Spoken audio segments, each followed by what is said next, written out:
Urdu audio books .com پر آپ سن رہے ہیں سیرت سرور عالم صلی اللہ علیہ وآلہ وسلم، جلد اول، تالیف مولانا سید ابوالعلا مودودی، آواز وجیح احمد صدیقی، پروڈیوسر اظہر نیاز۔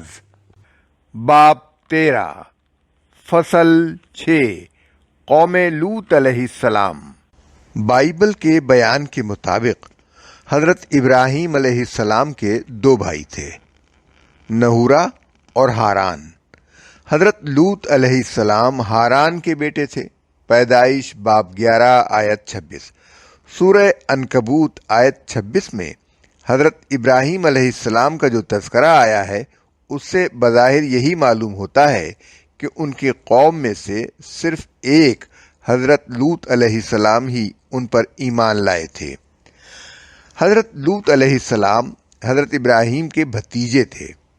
اپنے چچا کے ساتھ عراق سے نکلے اور کچھ مدت تک شام و فلسطین و مصر میں گشت لگا کر دعوت و تبلیغ کا تجربہ حاصل کرتے رہے۔ پھر مستقل پیغمبری کے منصب پر سرفراز ہو کر اس بگڑی ہوئی قوم کی اصلاح پر مامور ہوئے جو قوم لوط کے نام سے مشہور ہوئی ہے۔ اہل سدوم کو ان کی قوم اس لحاظ سے کہا گیا ہے کہ شاید ان کا رشتہ داری کا تعلق اس قوم سے ہوگا۔ قوم لوط کا علاقہ، یہ قوم اس علاقے میں رہتی تھی جسے آج کل شرق اردن، ٹرانس جارڈن کہا جاتا ہے اور عراق و فلسطین کے درمیان واقع ہے۔ بائبل میں اس قوم کے صدر مقام کو سدوم بتایا گیا ہے جو بحیرہ مردار کے قریب کسی جگہ واقع تھا۔ تلمود میں لکھا ہے کہ سدوم کے علاوہ ان کے 4 بڑے بڑے شہر اور بھی تھے، اور ان شہروں کے درمیان کا علاقہ ایسا گلزار بنا ہوا تھا کہ میلوں تک بس ایک باغ ہی باغ تھا، جس کے جمال کو دیکھ کر انسان پر مستی طاری ہونے لگتی تھی۔ مگر آج اس قوم کا نام و نشان دنیا سے بالکل ناپید ہو چکا ہے، اور یہ بھی متعین نہیں ہے کہ اس کی بستیاں ٹھیک کس مقام پر واقع تھیں۔ اب صرف بحیرہ مردار، ڈیڈ سی ہی اس کی ایک یادگار باقی رہ گیا ہے، جسے آج تک بحر لوط کہا جاتا ہے۔ یہودیوں کی تحریف کردہ بائبل میں حضرت لوط علیہ السلام کی سیرت پر جہاں اور بہت سے سیاہ دھبے لگائے گئے ہیں، وہاں ایک دھبا یہ بھی ہے کہ وہ حضرت ابراہیم سے لڑ کر سدوم کے علاقے میں چلے گئے تھے۔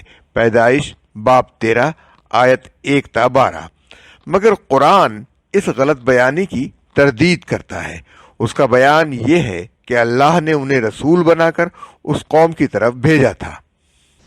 حجاز سے شام اور عراق سے مصر جاتے ہوئے یہ تباہ شدہ علاقہ راستے میں پڑتا ہے، اور عموماً قافلوں کے لوگ تباہی کے ان آثار کو دیکھتے ہیں جو اس پورے علاقے میں آج تک نمایاں ہیں۔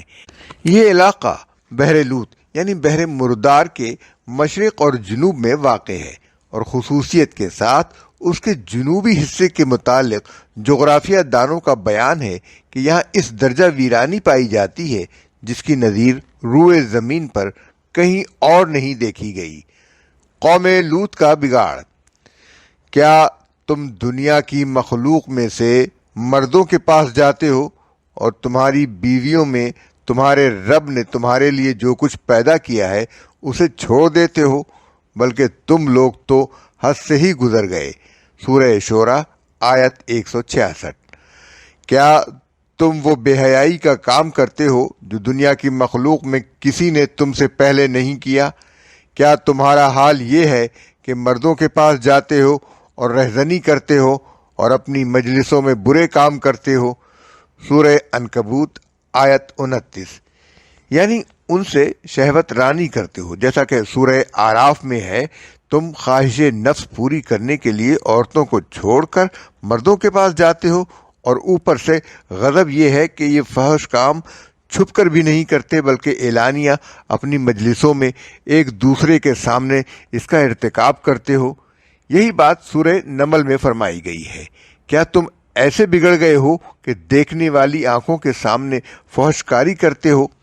وہ قابل نفرت فعل جس کی بدولت قوم لوط نے شہرت دوام حاصل کی ہے، اس کے ارتکاب سے تو بدکردار انسان کبھی باز نہیں آئے، لیکن یہ فخر صرف یونان کو حاصل ہے کہ اس کے فلاسفہ نے اس گھناؤنے جرم کو اخلاقی خوبی کے مرتبے تک پہنچانے کی کوشش کی، اور اس کے بعد جو کسر باقی رہ گئی تھی اسے موجودہ یورپ اور امریکہ نے پورا کیا۔ اعلانیہ اس کے حق میں زبردست پروپیگنڈا کیا گیا، یہاں تک کہ ایک ملک جرمنی کی پارلیمنٹ نے اسے باقاعدہ جائز ٹھہرا دیا، اور بعض اور مغربی ممالک میں بھی اب اسے قانوناً جائز کر دیا گیا ہے۔ مولانا سید ابو العلا مودودی نے یہ بات جب کہی تھی تب تک یہی صورتحال تھی۔ اس برائی نے ہمارے پڑوسی ملک بھارت میں قانون کی شکل اختیار نہیں کی تھی، اب وہاں بھی ہم جنس پرستی کے حق میں قانون بن چکا ہے۔ یوں یہ برائی مشرق میں اب قانونی تحفظ حاصل کر چکی ہے۔ حالانکہ یہ بالکل ایک صریح حقیقت ہے کہ مباشرت ہم جنس قطعی طور پر وضع فطرت کے خلاف ہے۔ اللہ تعالیٰ نے تمام ذی حیات انواع میں نر و مادہ کا فرق محض تناسل اور بقائے نو کے لیے رکھا ہے، اور نوع انسانی کے اندر اس کی مزید غرض یہ بھی ہے کہ دونوں صنفوں کے افراد مل کر ایک خاندان وجود میں لائیں اور اس سے تمدن کی بنیاد پڑے۔ اسی مقصد کے لیے مرد اور عورت دو الگ صنفیں بنائی گئی ہیں، ان میں سے ایک دوسرے کے لیے صنفی کشش پیدا کی گئی ہے، ان کی جسمانی ساخت اور نفسیاتی ترکیب ایک دوسرے کے جواب میں مقاصد زوجیت کے لیے عین مناسب بنائی گئی ہے، اور ان کے جذب و انجذاب میں وہ لذت رکھی گئی ہے جو فطرت کے منشا کو پورا کرنے کے لیے بیک وقت داعی و محرک بھی ہے اور اس خدمت کا صلہ بھی۔ مگر جو شخص فطرت کی اس اسکیم کے خلاف عمل کر کے اپنے ہم جنس سے شہوانی لذت حاصل کرتا ہے، وہ ایک ہی وقت میں متعدد جرائم کا مرتکب ہوتا ہے۔ اولاً وہ اپنی اور اپنے معمول کی طبعی ساخت اور نفسیاتی ترکیب سے جنگ کرتا ہے اور اس میں خلل عظیم برپا کر دیتا ہے، جس سے دونوں کے جسم، نفس اور اخلاق پر نہایت برے اثرات مترتب ہوتے ہیں۔ ثانیاً وہ فطرت کے ساتھ غداری اور خیانت کا ارتکاب کرتا ہے، کیونکہ فطرت نے جس لذت کو نو اور تمدن کی خدمت کا صلہ بنایا تھا اور جس کے حصول کو فرائض اور ذمہ داریوں اور حقوق کے ساتھ وابستہ کیا تھا، وہ اسے کسی خدمت کی بجا آوری اور کسی فرض اور حق کی ادائیگی اور کسی ذمہ داری کے التزام کے بغیر چرا لیتا ہے۔ ثالثاً وہ انسانی اجتماع کے ساتھ کھلی بددیانتی کرتا ہے کہ جماعت کے قائم کیے ہوئے تمدنی اداروں سے فائدہ تو اٹھا لیتا ہے، مگر جب اس کی اپنی باری آتی ہے تو حقوق اور فرائض اور ذمہ داریوں کا بوجھ اٹھانے کے بجائے اپنی قوتوں کو پوری خود غرضی کے ساتھ ایسے طریقے پر استعمال کرتا ہے جو اجتماعی تمدن و اخلاق کے لیے صرف غیر مفید ہی نہیں بلکہ ایجاباً مضرت رساں ہے۔ وہ اپنے آپ کو نسل اور خاندان کی خدمت کے لیے نااہل بناتا ہے، اپنے ساتھ کم از کم ایک مرد کو غیر طبعی زنانہ پن میں مبتلا کرتا ہے، اور کم از کم دو عورتوں کے لیے بھی صنفی بے راہ روی اور اخلاقی پستی کے دروازے کھول دیتا ہے۔ اور جب ہمارے فرشتے لوط کے پاس پہنچے تو ان کی آمد سے وہ بہت گھبرایا اور دل تنگ ہوا، کہنے لگا کہ آج بڑی مصیبت کا دن ہے۔ ان مہمانوں کا آنا تھا کہ اس کی قوم کے لوگ بے اختیار اس کے گھر کی طرف دوڑ پڑے۔ پہلے سے وہ ایسی ہی بدکاریوں کے خوگر تھے۔ لوط علیہ السلام نے ان سے کہا، بھائیو، یہ میری بیٹیاں موجود ہیں، یہ تمہارے لیے پاکیزہ تر ہیں، کچھ خدا کا خوف کرو اور میرے مہمانوں کے معاملے میں مجھے ذلیل نہ کرو۔ کیا تم میں کوئی بھلا آدمی نہیں ہے؟ انہوں نے جواب دیا، تجھے تو معلوم ہی ہے کہ تیری بیٹیوں میں ہمارا کوئی حصہ نہیں ہے، اور تو یہ بھی جانتا ہے کہ ہم چاہتے کیا ہیں۔ سورہ ہود آیات 77 تا 89۔ اس قصے کی جو تفصیلات قرآن مجید میں بیان ہوئی ہیں، ان کے فحوائے کلام سے یہ بات صاف مترشح ہوتی ہے کہ یہ فرشتے خوبصورت لڑکوں کی شکل میں حضرت لوط علیہ السلام کے ہاں پہنچے تھے، اور حضرت لوط علیہ السلام اس بات سے بے خبر تھے کہ یہ فرشتے ہیں۔ یہی سبب تھا کہ ان مہمانوں کی آمد سے آپ کو سخت پریشانی اور دل تنگی لاحق ہوئی۔ وہ اپنی قوم کو جانتے تھے کہ وہ کیسی بد کردار اور کتنی بے حیا ہو چکی ہے۔ ہو سکتا ہے کہ حضرت لوط علیہ السلام کا اشارہ قوم کی لڑکیوں کی طرف ہو، کیونکہ نبی اپنی قوم کے لیے بمنزلہ باپ ہوتا ہے اور قوم کی لڑکیاں اس کی نگاہ میں اپنی بیٹیوں کی طرح ہوتی ہیں، اور یہ بھی ہو سکتا ہے کہ آپ کا اشارہ خود اپنی صاحبزادیوں کی طرف ہو۔ بہرحال دونوں صورتوں میں یہ گمان کرنے کی کوئی وجہ نہیں ہے کہ حضرت لوط نے ان سے زنا کرنے کے لیے کہا ہوگا۔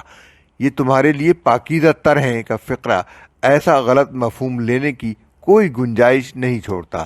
حضرت لوط علیہ السلام کا منشا صاف طور پر یہ تھا کہ اپنی شہوت نفس کو اس فطری اور جائز طریقے سے پورا کرو جو اللہ نے مقرر کیا ہے، اور اس کے لیے عورتوں کی کمی نہیں ہے۔ یہ فقرہ ان لوگوں کے نفس کی پوری تصویر کھینچ دیتا ہے کہ وہ خباثت میں کس قدر ڈوب گئے تھے۔ بات صرف اس حد تک ہی نہیں تھی کہ وہ فطرت اور پاکیزگی کی راہ سے ہٹ کر ایک گندی خلاف فطرت راہ پر چل پڑے تھے، بلکہ نوبت یہاں تک پہنچ گئی تھی کہ ان کی ساری رغبت اور تمام دلچسپی اب اسی گندی راہ ہی میں تھی۔ ان کے نفس میں اب طلب اس گندگی ہی کی رہ گئی تھی، اور وہ فطرت اور پاکیزگی کی راہ کے متعلق یہ کہنے میں کوئی شرم محسوس نہ کرتے تھے کہ یہ راستہ تو ہمارے لیے بنا ہی نہیں ہے۔ یہ اخلاق کے زوال اور نفس کے بگاڑ کا انتہائی مرتبہ ہے جس سے فروتر کسی مرتبے کا تصور نہیں کیا جا سکتا۔ اس شخص کا معاملہ تو بہت ہلکا ہے جو محض نفس کی کمزوری کی وجہ سے حرام میں مبتلا ہو جاتا ہے، مگر حلال کو چاہنے کے قابل اور حرام کو بچنے کے قابل چیز سمجھتا ہو۔ ایسا شخص کبھی سدھر بھی سکتا ہے، اور نہ سدھرے تب بھی زیادہ سے زیادہ یہی کہا جا سکتا ہے کہ وہ ایک بگڑا ہوا انسان ہے۔ مگر جب کسی شخص کی ساری رغبت صرف حرام ہی میں ہو اور وہ سمجھے کہ حلال اس کے لیے ہے ہی نہیں، تو اس کا شمار انسانوں میں نہیں کیا جا سکتا۔ وہ دراصل ایک گندا کیڑا ہے جو غلاظت ہی میں پرورش پاتا ہے، اور طیبات سے اس کے مزاج کو کوئی مناسبت نہیں ہوتی۔ ایسے کیڑے اگر کسی صفائی پسند انسان کے گھر پیدا ہو جائیں تو پہلی فرصت میں فنائل ڈال کر ان کے وجود سے اپنے گھر کو پاک کر دیتا ہے۔ پھر بھلا خدا اپنی زمین پر ان گندے کیڑوں کے اجتماع کو کب تک گوارا کر سکتا تھا؟ اتنے میں شہر کے لوگ خوشی کے مارے بے تاب ہو کر لوط کے گھر چڑھ آئے۔ لوط نے کہا، بھائیو، یہ میرے مہمان ہیں، میری فضیحت نہ کرو، اللہ سے ڈرو، مجھے رسوا نہ کرو۔ وہ بولے، کیا ہم بارہا تمہیں منع نہیں کر چکے ہیں کہ دنیا بھر کے ٹھیکیدار نہ بنو؟ لوط نے عاجز ہو کر کہا، اگر تمہیں کچھ کرنا ہی ہے تو یہ میری بیٹیاں موجود ہیں۔ سورہ حجر آیات 67 تا 72۔ اس سے اندازہ کیا جا سکتا ہے کہ اس قوم کی بد اخلاقی کس حد کو پہنچ چکی تھی۔ بستی کے ایک اہم شخص کے ہاں چند خوبصورت مہمانوں کا آ جانا اس بات کے لیے کافی تھا کہ اس کے گھر پر اوباشوں کا ایک ہجوم امنڈ آئے اور علانیہ وہ اس سے مطالبہ کریں کہ اپنے مہمانوں کو بدکاری کے لیے ہمارے حوالے کر دے۔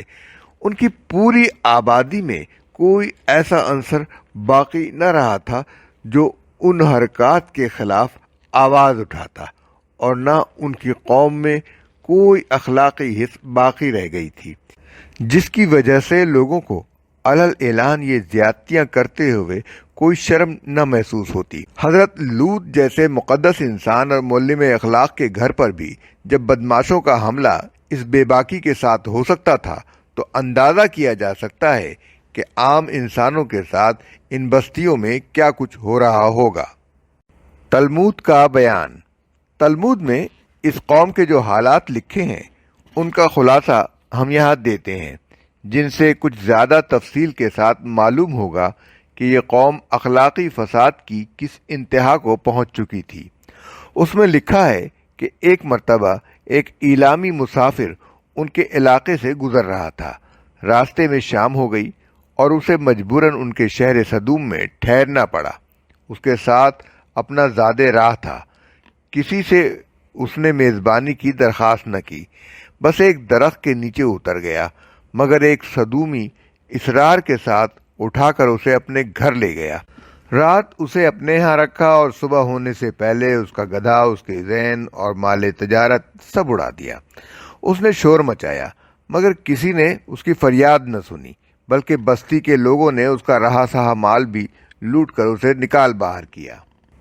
ایک مرتبہ حضرت سارہ، حضرت ابراہیم علیہ السلام کی بیوی، نے حضرت لوط کے گھر والوں کی خیریت دریافت کرنے کے لیے اپنے غلام الیعزر کو صدوم بھیجا۔ الیعزر جب شہر میں داخل ہوا تو اس نے دیکھا کہ ایک صدومی ایک اجنبی کو مار رہا ہے۔ الیعزر نے اسے شرم دلائی کہ تم بےکس مسافروں سے یہ سلوک کرتے ہو، مگر جواب میں سر بازار الیعزر کا سر پھاڑ دیا گیا۔ ایک مرتبہ ایک غریب آدمی کہیں سے ان کے شہر میں آیا اور کسی نے اسے کھانے کو کچھ نہ دیا۔ وہ فاقے سے بدحال ہو کر ایک جگہ گرا پڑا تھا کہ حضرت لوط علیہ السلام کی بیٹی نے اسے دیکھ لیا اور اس کے لیے کھانا پہنچایا۔ اس پر حضرت لوط اور ان کی بیٹی کو سخت ملامت کی گئی اور انہیں دھمکیاں دی گئیں کہ ان حرکتوں کے ساتھ تم لوگ ہماری بستی میں نہیں رہ سکتے۔ اس طرح کے متعدد واقعات بیان کرنے کے بعد تلمود کا مصنف لکھتا ہے کہ اپنی روزمرہ کی زندگی میں یہ لوگ سخت ظالم، دھوکے باز اور بدمعاملہ تھے۔ کوئی مسافر ان کے علاقے سے بخیریت نہ گزر سکتا تھا، کوئی غریب ان کی بستیوں سے روٹی کا ایک ٹکڑا نہ پا سکتا تھا۔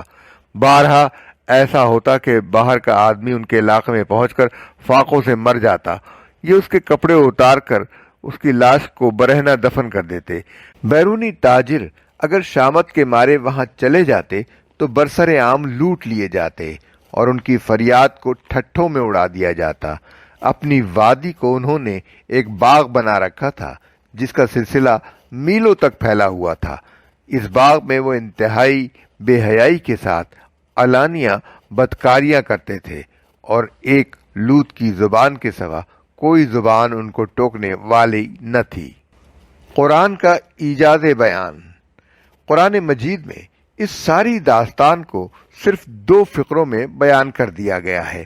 وہ پہلے سے بہت برے کام کر رہے تھے۔ تم مردوں سے خواہش نفس پوری کرتے ہو، مسافروں کی راہ مارتے ہو اور اپنی مجلسوں میں کھلم کھلا بدکاریاں کرتے ہو۔ نبی کی دعوت پر رد عمل۔ حضرت لوط علیہ السلام نے جب آیات ما سبق کے مطابق دعوت اصلاح دی تو ان کی قوم نے بپھر کر ان سے کہا، اے لوط، اگر تو ان باتوں سے باز نہ آیا تو جو لوگ ہماری بستیوں سے نکالے گئے ہیں ان میں تو بھی شامل ہو کر رہے گا۔ سورہ شعراء آیت 167۔ یعنی تجھے معلوم ہے کہ اس سے پہلے جس نے بھی ہمارے خلاف زبان کھولی ہے یا ہماری حرکتوں پر احتجاج کیا ہے یا ہماری مرضی کے خلاف کام کیا ہے وہ ہماری بستیوں سے نکالا گیا ہے۔ اب اگر تو یہ باتیں کرے گا تو تیرا حشر بھی ایسا ہی ہوگا۔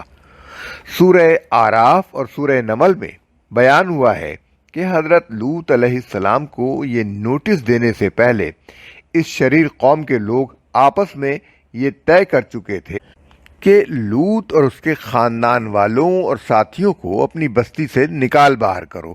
یہ لوگ بڑے پاک باز بنتے ہیں، ان صالحین کو باہر کا راستہ دکھاؤ۔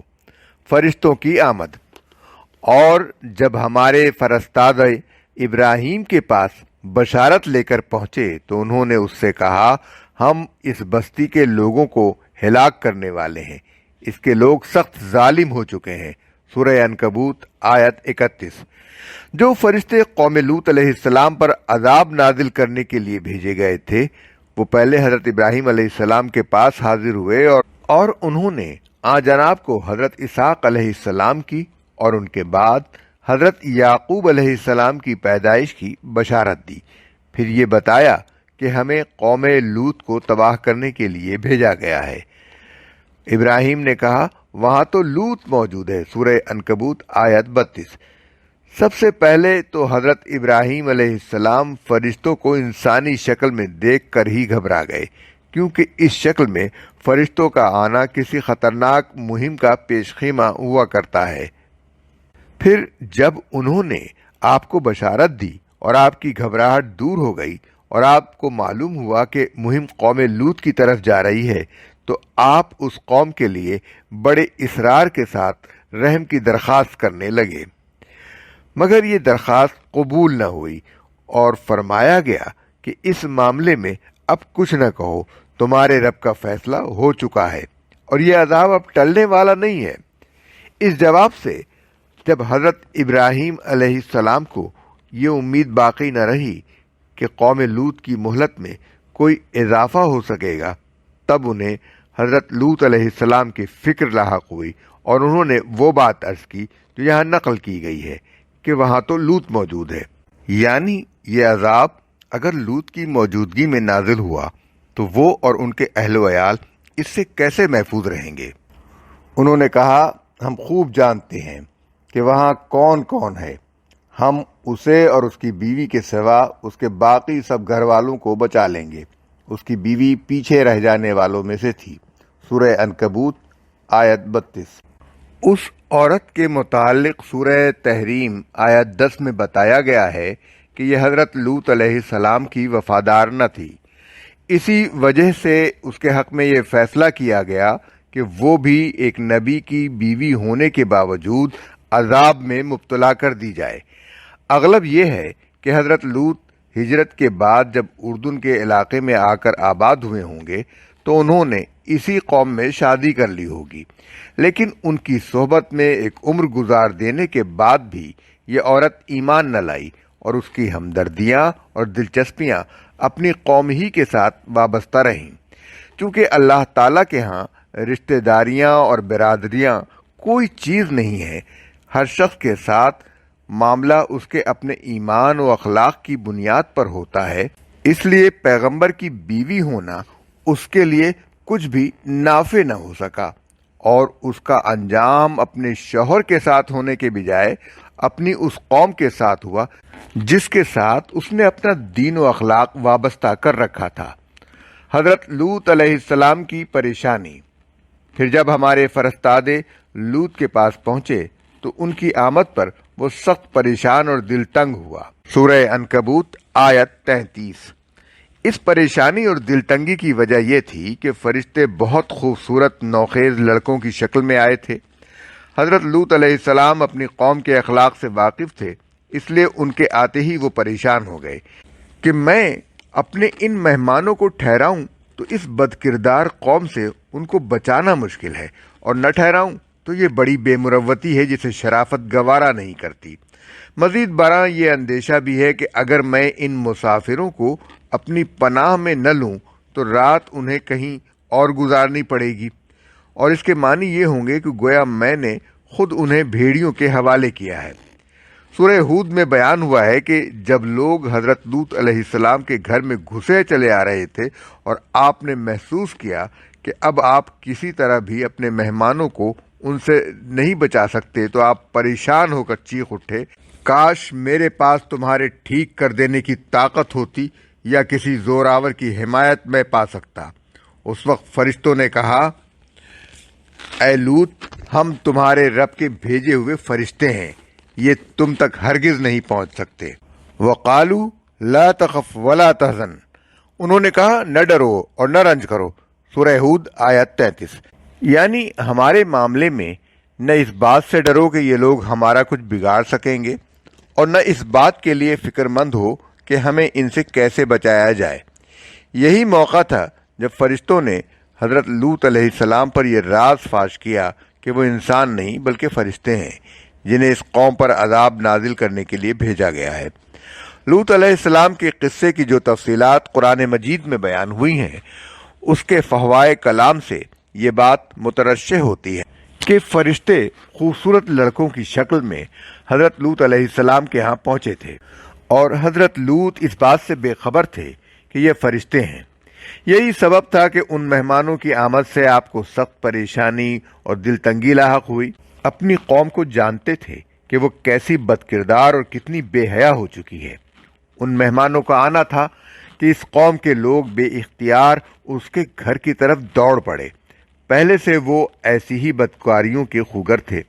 لوط نے ان سے کہا، بھائیو یہ میری بیٹیاں موجود ہیں، یہ تمہارے لیے پاکیزہ ہیں، کچھ خدا کا خوف کرو اور میرے مہمانوں کے معاملے میں مجھے ذلیل نہ کرو۔ کیا تم میں کوئی بھلا آدمی نہیں ہے؟ انہوں نے جواب دیا، تجھے تو معلوم ہی ہے کہ تیری بیٹیوں میں ہمارا کوئی حصہ نہیں ہے، اور تو یہ بھی جانتا ہے کہ ہم چاہتے کیا ہیں۔ سورہ ہود آیت 78-79۔ پھر انہوں نے اسے اپنے مہمانوں کی حفاظت سے باز رکھنے کی کوشش کی۔ آخر کار ہم نے ان کی آنکھیں موند دیں کہ چکھو اب میرے عذاب اور میری تنبیہات کا مزہ۔ سورہ قمر آیت 37۔ حضرت لوط علیہ السلام نے ان کی بے انتہا منت سماجت کی کہ وہ اس ذلیل حرکت سے باز رہیں، مگر وہ نہ مانے اور گھر میں گھس کر زبردستی مہمانوں کو نکال لینے کی کوشش کی۔ اس آخری مرحلے پر یکایک ان کی آنکھیں اندھی ہو گئیں۔ پھر فرشتوں نے حضرت لوط علیہ السلام سے کہا کہ وہ اور ان کے گھر والے صبح ہونے سے پہلے اس بستی سے نکل جائیں، اور ان کے نکلتے ہی اس قوم پر ایک ہولناک عذاب نازل ہو گیا۔ بائبل میں یہ واقعہ اسی طرح بیان کیا گیا ہے۔ اس کے الفاظ یہ ہیں، تب وہ اس مرد یعنی لوط پر پل پڑے اور نزدیک آئے تاکہ کواڑ توڑ ڈالیں، لیکن ان مردوں یعنی فرشتوں نے اپنے ہاتھ بڑھا کر لوط کو اپنے پاس گھر میں کھینچ لیا اور دروازہ بند کر دیا، اور ان مردوں کو جو گھر کے دروازے پر تھے، کیا چھوٹے کیا بڑے، اندھا کر دیا۔ سو وہ دروازہ ڈھونڈتے ڈھونڈتے تھک گئے۔ پیدائش باب 19 آیت 9-11۔ انہوں نے کہا، ہم مجرم قوم کی طرف بھیجے گئے ہیں تاکہ اس پر پکی ہوئی مٹی کے پتھر برسا دیں، جو آپ کے رب کے ہاں حد سے گزر جانے والوں کے لیے نشان زدہ ہیں۔ سورہ زاریات آیت 33-34۔ یعنی ایک ایک پتھر پر آپ کے رب کی طرف سے نشان لگا دیا گیا ہے کہ اسے کس مجرم کی سرکوبی کرنی ہے۔ نزول عذاب۔ پھر جب ہمارے فیصلے کا وقت آ پہنچا تو ہم نے اس بستی کو تلپٹ کر دیا اور اس پر پکی ہوئی مٹی کے پتھر تابڑ توڑ برسائے، جن میں سے ہر پتھر تیرے رب کے ہاں نشان زدہ تھا، اور ظالموں سے یہ سزا کچھ دور نہیں۔ سورہ ہود آیت 82 اور 83۔ اور ہم نے ان پر برسائی ایک برسات، بڑی ہی بری بارش تھی جو ان ڈرائے جانے والوں پر نازل ہوئی۔ سورہ شعراء آیت 173۔ غالباً یہ عذاب ایک سخت زلزلے اور آتش فشانی انفجار کی شکل میں آیا تھا۔ زلزلے نے ان کی بستیوں کو تلپٹ کیا، اور آتش فشاں مادے کے پھٹنے سے ان کے اوپر زور کا پتھراؤ ہوا۔ پکی ہوئی مٹی کے پتھروں سے مراد شاید وہ متحجر مٹی ہے جو آتش فشاں علاقے میں زیر زمین حرارت اور لاوے کے اثر سے پتھر کی شکل اختیار کر لیتی ہے۔ آج تک بحر لوط کے جنوب اور مشرق کے علاقے میں اس انفجار کے آثار ہر طرف نمایاں ہیں، اور وہاں ہم نے ایک گھر کے سوا مسلمانوں کا کوئی گھر نہ پایا۔ سورہ زاریات آیت 36۔ پوری قوم میں اور اس کے پورے علاقے میں صرف ایک گھر تھا جس میں ایمان و اسلام کی روشنی پائی جاتی تھی، اور وہ تنہا حضرت لوط علیہ السلام کا گھر تھا۔ باقی پوری قوم فسق و فجور میں ڈوبی ہوئی تھی، اور اس کا سارا ملک گندگی سے لبریز ہو چکا تھا۔ اس لیے اللہ تعالیٰ نے اس ایک گھر کے لوگوں کو بچا کر نکال لیا، اور اس کے بعد اس ملک پر وہ تباہی نازل کی جس سے اس بدکار قوم کا کوئی فرد بچ کر نہ جا سکا۔ اللہ تعالیٰ کا قانون مکافات اس وقت تک کسی قوم کی کامل تباہی کا فیصلہ نہیں کرتا جب تک اس میں کچھ قابل لحاظ بھلائی موجود رہے۔ برے لوگوں کی اکثریت کے مقابلے میں اگر ایک قلیل عنصر بھی ایسا پایا جاتا ہو جو بدی کو روکنے اور نیکی کے راستے کی طرف بلانے کے لیے کوشاں ہو، تو اللہ تعالیٰ اسے کام کرنے کا موقع دیتا ہے۔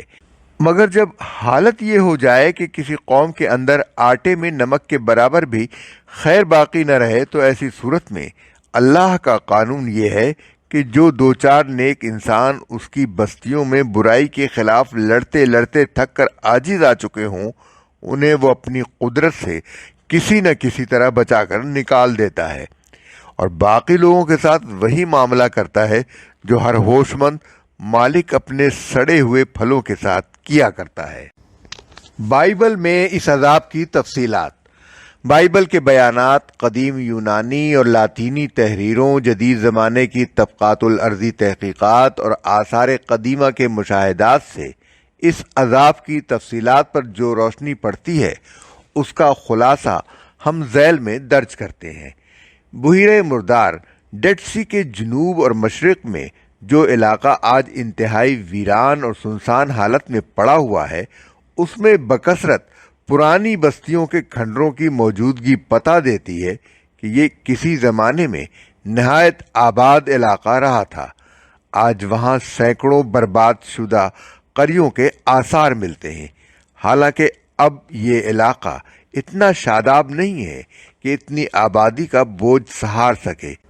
آثار قدیمہ کے ماہرین کا اندازہ ہے کہ اس علاقے کی آبادی و خوشحالی کا دور 2300 قبل مسیح سے 1900 قبل مسیح تک رہا ہے، اور حضرت ابراہیم علیہ السلام کے متعلق مورخین کا اندازہ یہ ہے کہ وہ 2000 برس قبل مسیح کے لگ بھگ کے زمانے میں گزرے ہیں۔ اس لحاظ سے آثار کی شہادت اس کی تائید کرتی ہے کہ یہ علاقہ حضرت ابراہیم علیہ السلام اور ان کے بھتیجے حضرت لوط علیہ السلام کے عہد ہی میں برباد ہوا ہے۔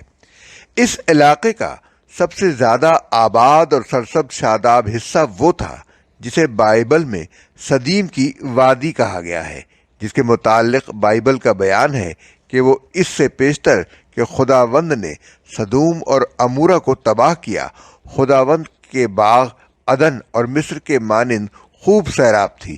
پیدائش باب 13 آیت 10۔ موجودہ زمانے کے محققین کی عام رائے یہ ہے کہ وہ وادی اب بحیرہ مردار کے اندر غرق ہے، اور یہ رائے مختلف آثار کی شہادتوں سے قائم کی گئی ہے۔ قدیم زمانے میں بحیرہ مردار جنوب کی طرف اتنا وسیع نہ تھا جتنا اب ہے۔ شرق اردن کے موجودہ شہر الکرکک کے سامنے مغرب کی جانب اس بحیرے میں جو ایک چھوٹا سا جزیرہ نما اللسان پایا جاتا ہے، قدیم زمانے میں بس یہی پانی کی آخری سرحد تھی۔ اس کے نیچے کا حصہ جہاں پانی پھیل گیا ہے، نقشے میں یہ نمایاں ہے، پہلے ایک سرسبز وادی کی شکل میں آیا تھا، اور یہی وادی سدیم تھی جس میں قوم لوط کے بڑے بڑے شہر سدوم، عمورہ، ادمہ، سنوبیم اور زغر واقع تھے۔ 2000 برس قبل مسیح کے لگ بھگ زمانے میں ایک زبردست زلزلے کی وجہ سے یہ وادی پھٹ کر دب گئی اور بحیرہ مردار کا پانی اس کے اوپر چھا گیا۔ آج بھی یہ بحیرے کا سب سے زیادہ اتھلا حصہ ہے، مگر رومی عہد میں یہ اتنا اتھلا تھا کہ لوگ اللسان سے چل کر مغربی ساحل تک پانی میں سے گزر جاتے تھے۔ اس وقت جب تک جنوبی ساحل کے ساتھ ساتھ پانی میں ڈوبے ہوئے جنگلات صاف نظر آتے ہیں، بلکہ شبہ بھی کیا جاتا ہے کہ پانی میں کچھ عمارات بھی ڈوبی ہوئی ہیں۔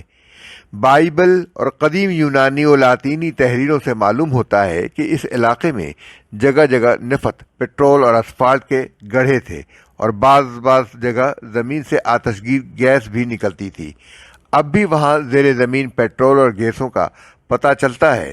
طبقات الارضی مشاہدات سے اندازہ کیا گیا ہے کہ زلزلے کے شدید جھٹکوں کے ساتھ پیٹرول، گیس اور اسفالٹ زمین سے نکل کر بھڑک اٹھے اور سارا علاقہ بھگ سے اڑ گیا۔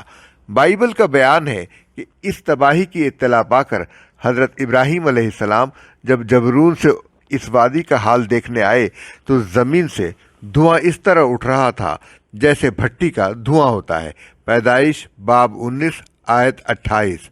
وَلَقَدْ تَرَّكْنَا مِنْهَا آیَةً بَيِّنَةً، اور ہم نے اس بستی کی ایک کھلی نشانی چھوڑ دی ہے۔ اس کھلی نشانی سے مراد ہے بحیرہ مردار، جسے بحیرہ لوط بھی کہا جاتا ہے۔ قرآن مجید میں متعدد مقامات پر کفار مکہ کو خطاب کر کے فرمایا گیا ہے کہ اس ظالم قوم پر اس کے کرتوتوں کی بدولت جو عذاب آیا تھا، اس کی ایک نشانی آج بھی شاہراہ عام پر موجود ہے، جسے تم شام کی طرف اپنے تجارتی سفروں میں جاتے ہوئے شب و روز دیکھتے ہو۔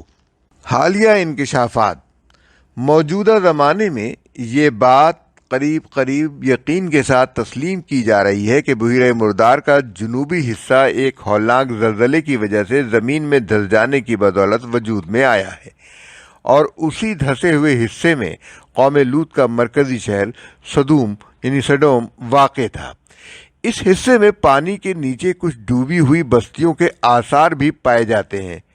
حال میں جدید آلات غوطہ زنی کی مدد سے یہ کوشش شروع ہوئی ہے کہ کچھ لوگ نیچے جا کر ان آثار کی جستجو کریں، لیکن ابھی تک ان کوششوں کے نتائج سامنے نہیں آئے ہیں۔ اس کے بعد ہم نے وہاں بس ایک نشانی ان لوگوں کے لیے چھوڑ دی جو دردناک عذاب سے ڈرتے ہوں۔ سورہ زاریات آیت 37۔ اس نشانی سے مراد بحیرہ مردار ڈیڈ سی ہے، جس کا جنوبی علاقہ آج بھی ایک عظیم الشان تباہی کے آثار پیش کر رہا ہے۔ ماہرین آثار قدیمہ کا اندازہ ہے کہ قوم لوط کے بڑے شہر غالباً شدید زلزلے سے زمین کے اندر دھس گئے تھے، اور ان کے اوپر بحیرہ مردار کا پانی پھیل گیا تھا، کیونکہ اس بحیرے کا وہ حصہ جو اللسان نامی ایک چھوٹے سے جزیرہ نما کے جنوب میں واقع ہے، صاف طور پر بات کی پیداوار معلوم ہوتا ہے، اور قدیم بحیرہ مردار کے جو آثار اس جزیرہ نما کے شمال تک نظر آتے ہیں وہ جنوب میں پائے جانے والے آثار سے بہت مختلف ہیں۔ اس سے یہ قیاس کیا جا سکتا ہے کہ جنوب کا حصہ پہلے اس بحیرے کی سطح سے بلند تھا، بعد میں کسی وقت دھس کر اس کے نیچے چلا گیا۔ اس کے دھسنے کا زمانہ بھی 2000 برس قبل مسیح کے لگ بھگ معلوم ہوتا ہے، اور یہی تاریخی طور پر حضرت ابراہیم علیہ السلام اور حضرت لوط علیہ السلام کا زمانہ ہے۔ 1965 میں آثار قدیمہ کی تلاش کرنے والی ایک امریکی جماعت کو اللسان پر ایک بہت بڑا قبرستان ملا ہے، جس میں 20,000 سے زیادہ قبریں ہیں۔ اس سے اندازہ ہوتا ہے کہ قریب میں کوئی بڑا شہر ضرور آباد ہوگا، مگر کسی ایسے شہر کے آثار آس پاس کہیں موجود نہیں ہیں جس سے متصل اتنا بڑا قبرستان بن سکتا ہو۔